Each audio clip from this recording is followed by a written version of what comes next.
Friends, welcome back to our channel education and learning point. दोस्तों, ये आज का हमारा टेस्ट नंबर 27 है, यानी कि 27। तो चलिए शुरुआत करते हैं अपने पहले प्रश्न की। पहला प्रश्न है हमारा, भारत के राष्ट्रपति द्वारा 15वें वित्त आयोग का गठन कितने वर्ष की अवधि के लिए किया गया? भारत के राष्ट्रपति द्वारा 15वें वित्त आयोग का गठन कितने वर्ष के लिए किया गया था? तो वो किया गया है हमारा ऑप्शन सी इज करेक्ट, 5 वर्ष के लिए। ये किया गया है नवंबर 2017 में। नवंबर 2017 में ए के सिन्हा की अध्यक्षता में, ए के सिन्हा की अध्यक्षता में इसका जो गठन किया गया 5 वर्ष के लिए किया गया। 15वें वित्त आयोग का गठन 5 वर्ष के लिए नवंबर 2017 में ए के सिन्हा की अध्यक्षता में। अगला प्रश्न है हमारा, प्रश्न संख्या 2। निम्नलिखित में से कौन गैर विद्युत चुंबकीय तत्व है? तो इसमें से कौन सा गैर विद्युत चुंबकीय तत्व है? तो वो है हमारा option D is correct, copper. अगला प्रश्न है हमारा, प्रश्न संख्या 3। घरेलू ईंधन के रूप में प्रयुक्त एलपीजी में मुख्य रूप से होता है। घरेलू ईंधन के रूप में प्रयुक्त एलपीजी में मुख्य रूप से होता है। ज़्यादातर स्टूडेंट्स को ये पता होगा कि कौन सी गैस होती है उसमें। तो कमेंट सेक्शन में वीडियो को पॉज करके ज़रूर बताएं। तो इसका जो आंसर है हमारा वो है option D is correct, butane. अगला प्रश्न है हमारा, प्रश्न संख्या है 4। साबुन ग्रीस को किसके द्वारा हटाता है? साबुन जो ग्रीस को हटाता है वो किसके द्वारा हटाता है? इसका आंसर है हमारा ऑप्शन सी इज करेक्ट, पाइसीकरण के द्वारा। अगला प्रश्न है, प्रश्न संख्या 5। गेहूं की खेती के लिए किस उर्वरक का प्रयोग किया जाता है? तो गेहूं की खेती के लिए किस उर्वरक का प्रयोग किया जाता है? तो वो है हमारा option A is correct, nitrogen का प्रयोग किया जाता है। अगला प्रश्न है, प्रश्न संख्या 6। भारत सरकार का कौन सा विभाग न्यूनतम समर्थन मूल्यों की घोषणा करता है? भारत सरकार का कौन सा विभाग न्यूनतम समर्थन मूल्यों की घोषणा करता है? तो इसका क्या आंसर होगा? इसका आंसर होगा हमारा ऑप्शन बी इज करेक्ट, कृषि और सहकारिता विभाग, यानी department of agriculture and corporation. MSP को कहते हैं हम मिनिमम सपोर्ट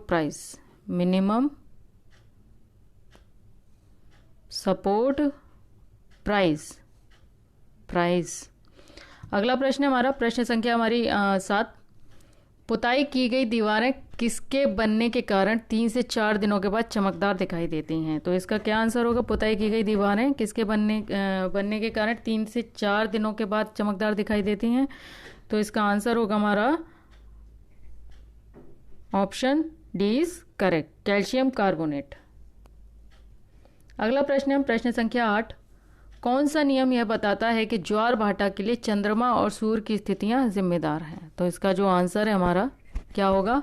पता होगा आप लोगों में से काफ़ी बच्चों को। तो इसका आंसर है हमारा ऑप्शन ए इज करेक्ट, गुरुत्वाकर्षण का नियम, यानी लॉ ऑफ ग्रेविटेशन।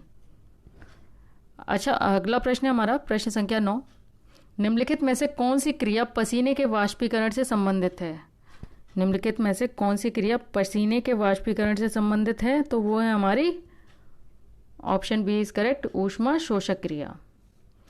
अगला प्रश्न, प्रश्न संख्या 10। मानव शरीर की धीमी वृद्धि निम्नलिखित में से किसकी कमी के कारण होती है? तो मानव शरीर की जो धीमी वृद्धि होती है वो किस की कमी के कारण होती है? तो वो होती है हमारे option C is correct, protein की कमी के कारण मानव शरीर की जो धीमी गति में जो वृद्धि होती है वो धीमी गति से होती है, वो होती है प्रोटीन के कारण। अगला प्रश्न है, प्रश्न संख्या 11। निम्नलिखित सब्जियों में सर्वाधिक विटामिन सी किस में पाया जाता है? सर्वाधिक जो विटामिन सी पाया जाता है वो किस में पाया जाता है? बताइए। हमारा सबसे ज़्यादा विटामिन सी पाया जाता है चिली मिर्च में, ऑप्शन ए इज करेक्ट। अगला प्रश्न है, प्रश्न संख्या 12। भारत में जनरल डायर के प्रशासन के दौरान कौन सा कानून लागू किया गया था? तो कौन सा कानून लागू किया गया था जनरल डायर के प्रशासन के दौरान? तो वो किया गया था मार्शल कानून, ऑप्शन डी इज करेक्ट। अगला प्रश्न है, प्रश्न संख्या 13। अंगूर में प्रमुख कार्बनिक अम्ल है, कौन सा? तो वो है हमारा टार्ट्रिक एसिड, यानी टार्ट्रिक अम्ल। अंगूर में प्रमुख कार्बनिक अम्ल है वो है टार्ट्रिक एसिड। अगला प्रश्न है, प्रश्न संख्या 14। ऑक्सफोर्ड डिक्शनरी का Hindi word of the year 2018 निम्नलिखित में से कौन सा था? ऑक्सफोर्ड डिक्शनरी का जो Hindi word of the year 2018 का निम्नलिखित में से कौन सा था? तो वो था हमारा इसका आंसर क्या होगा? इसका आंसर होगा हमारा ऑप्शन बी इज करेक्ट, नारी शक्ति। अगला प्रश्न है प्रश्न संख्या 15। भारतीय संविधान का निम्नलिखित में से कौन सा अनुच्छेद नागरिकों के लिए आजीविका के पर्याप्त साधनों का अधिकार सुनिश्चित करने के लिए राज्य को निर्देश देता है? भारतीय संविधान का निम्नलिखित में से कौन सा अनुच्छेद नागरिकों के लिए आजीविका के पर्याप्त साधनों का अधिकार सुनिश्चित करने के लिए राज्य को निर्देश देता है? तो इसका क्या आंसर होगा? इसका आंसर होगा हमारा article 39, option B is correct. अच्छा, आर्टिकल 39 में क्या है? आर्टिकल 39 में है राज्य द्वारा अनुसरणीय कुछ नीति तत्व। राज्य द्वारा अनुसरणीय कुछ नीति तत्व, अनुसरणीय कुछ नीति तत्व, ये हो गया हमारा आर्टिकल 39। अच्छा, बाकियों के बारे में बता दो। आर्टिकल 29 में क्या है हमारा? आर्टिकल 29 में है हमारा अल्पसंख्यक वर्गों के हितों का संरक्षण। अल्पसंख्यक वर्गों के हितों का संरक्षण, ये हो गया हमारा आर्टिकल 29। आर्टिकल 27 है हमारा, इसमें क्या है? आर्टिकल 27 में इसमें है किसी धर्म विशेष की अभिवृद्धि के लिए करों के संदाय के बारे में स्वतंत्रता, ये हो गया हमारा आर्टिकल 27। और जो हमारा आर्टिकल 33 यानी आर्टिकल 33 है, इसमें क्या है? इसमें हमारा इस भाग द्वारा प्रदत्त अधिकारों का बलों आदि को लागू होने में उपांतरण करने की संसद की शक्ति। फिर से बता दूं, इस भाग द्वारा प्रदत्त अधिकारों का बलों आदि को लागू होने में उपांतरण करने की संसद की शक्ति, यानी कि power of parliament to modify the fundamental rights in their application to forces ETC। तो जो इसका आंसर है हमारा option B is correct, article 39 हमारा सही है। अगला प्रश्न है प्रश्न संख्या है हमारी 16। वर्ष 1923 में सी राजगोपालाचारी ने निम्नलिखित में से किस स्थान पर नमक कानून तोड़ा? तो किस वर्ष 1923 में सी राजगोपालाचारी ने निम्नलिखित में से किस स्थान पर नमक कानून तोड़ा था? बताइए, इसका जो आंसर होगा वो क्या होगा? इसका आंसर होगा हमारा option A is correct, Vedaranyam, जो कि तमिलनाडु में है, अगला प्रश्न है प्रश्न संख्या 17। निम्नलिखित, ये यहाँ पर आप निम्नलिखित कर लीजिएगा, माफ़ कीजिए। निम्नलिखित में से कौन से लघु रूप का अर्थ union government programme for urban development है? तो निम्नलिखित में से कौन से लघु रूप का अर्थ union government programme for urban development है? तो इसका आंसर क्या होगा? बताइए। इसका आंसर होगा हमारा option D is correct, Amrut जो है ये है Amrut Atal mission for rejuvenation and urban transformation. ये अमृत जो है Atal mission for rejuvenation and urban transformation है। तो इसका जो आंसर है हमारा option D is correct, Amrut. अगला प्रश्न है प्रश्न संख्या हमारी 18। निम्नलिखित में से कौन क्षेत्रफल की दृष्टि से भारत का सबसे छोटा केंद्र शासित प्रदेश है? क्षेत्रफल की दृष्टि से भारत का सबसे छोटा केंद्र शासित जो प्रदेश है वो कौन सा है? वो है हमारा option A is correct, Lakshadweep. Lakshadweep जो है वो क्षेत्रफल की दृष्टि से भारत का सबसे छोटा केंद्र शासित प्रदेश है। अगला प्रश्न है प्रश्न संख्या 19। सरस्वती सम्मान किसके द्वारा प्रायोजित है? सरस्वती सम्मान जो है वो किसके द्वारा प्रायोजित है? ये हमारा, इसका आंसर क्या है बताइए? इसका आंसर है ऑप्शन ए इज करेक्ट, के बिरला फाउंडेशन द्वारा। ये सबसे सरस्वती सम्मान जो है ये के बिरला फाउंडेशन द्वारा प्रायोजित है। और जो ये किस लिए सरस्वती सम्मान जो है ये किस लिए दिया जाता है? ये एक सम्मान है जो प्रतिवर्ष भारतीय सम्मान की 8वीं अनुसूची में दर्ज भाषाओं की प्रकाशित उत्कृष्ट साहित्यिक कृति को दिया जाता है। यह कृति सम्मान वर्ष से पहले 10 वर्ष की अवधि में प्रकाशित होने वाली कोई पुस्तक हो सकती है। अच्छा, ये जो ऑटोबायोग्राफी के लिए ऑटोबायोग्राफी मतलब कुछ भी हो सकता है इसमें जो के बिरला फाउंडेशन जो है सरस्वती सम्मान है, ये के बिरला फाउंडेशन के द्वारा प्रायोजित है। और यह सम्मान प्रतिवर्ष भारतीय सम्मान की 8वीं अनुसूची में दर्ज 8वीं अनुसूची में दर्ज भाषाओं को प्रकाशित उत्कृष्ट साहित्यिक कृति को दिया जाता है।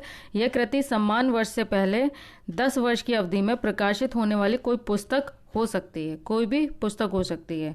तो इसका आंसर है ऑप्शन ए इज करेक्ट। अगला प्रश्न है प्रश्न संख्या हमारी 20। निम्नलिखित में से कौन सरस्वती सम्मान का प्रथम विजेता था? इसमें से कौन जो था जो सरस्वती सम्मान का विजेता था, तो वो था प्रथम विजेता था, वो थे हमारे option B is correct, Harivansh Rai Bachchan ji.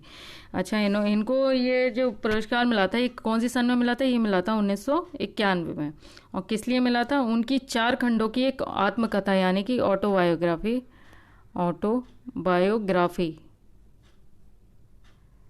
Autobiography के लिए, आत्मकथा के लिए दिया गया था ये सरस्वती सम्मान 1991 में। तो जो हमारा आंसर है ऑप्शन बी इज करेक्ट। दोस्तों, आज के प्रश्नों की श्रृंखला हमारी यहीं पर समाप्त हुई, और जो प्रश्न है हमारा आज का क्वेश्चन ऑफ द डे है वो है, अगस्त 2021 में प्रदेश सरकार द्वारा काकोरी कांड का नाम बदलकर किया गया, क्या नाम किया गया? तो इसका आंसर आपको हमें कमेंट सेक्शन में देना है।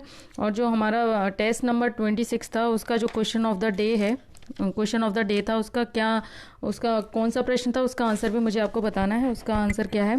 तो सबसे पहले तो आप प्रश्न जान लीजिए। प्रश्न क्या था? प्रश्न था हमारा, वाटर एटीएम किस राज्य में शुरुआत की? वाटर जो एटीएम है, वाटर एटीएम की शुरुआत किस राज्य में की गई? तो वो की गई हमारी तेलंगाना के हैदराबाद में पहले वाटर एटीएम। तेलंगाना के हैदराबाद राज्य में पहले वाटर एटीएम की एटीएम की शुरुआत की गई, उद्घाटन किया गया उसका। और इसमें क्या है कि any time water machine ATM एक जो जल वितरण प्रणाली है, जो एक सिक्के या स्मार्ट कार्ड या मैनुअल रूप से स्वचालित हो सकती है। और इसे कहाँ लगाया जाएगा? इसे विभिन्न सार्वजनिक जो स्थान है, जैसे रेलवे स्टेशन हो गए, बस स्टैंड हो गए, पूजा स्थल हो गए, जो झुग्गी झोपड़ियाँ जैसे कि मलिन बस्तियाँ जो हो गई, वहाँ पे स्थापित किया जाएगा। इसे जहाँ पानी पीने का जो पानी होता है उसकी अत्यधिक आवश्यकता है, ये वहाँ पर ज़्यादातर लगाया जाएगा। अच्छा, निजी कंपनियों द्वारा जो संचालित वाटर एटीएम सुरक्षित पेयजल चुनौतियों का ये एक वैकल्पिक समाधान प्रदान करता है। वाटर एटीएम फिर से बता दूं मैं आपको, वाटर एटीएम जो है ये तेलंगाना के हैदराबाद में वाटर एटीएम का उद्घाटन किया गया। इसमें क्या रहेगा? ये कहाँ लगाया जाएगा? ये लगाया जाएगा जहाँ पर विभिन्न जो सार्वजनिक स्थान है, जैसे रेलवे स्टेशन, बस स्टैंड, पूजा स्थल, मलिन बस्तियों में जहाँ पर पीने के पानी की ज़्यादा आवश्यकता होगी, ये वहाँ पर वाटर एटीएम लगाया जाएगा। तो आज के प्रश्नों की श्रृंखला हमारी यहीं पर समाप्त हुई। मिलते हैं आपसे अगली श्रृंखला में, तब तक के लिए नमस्कार।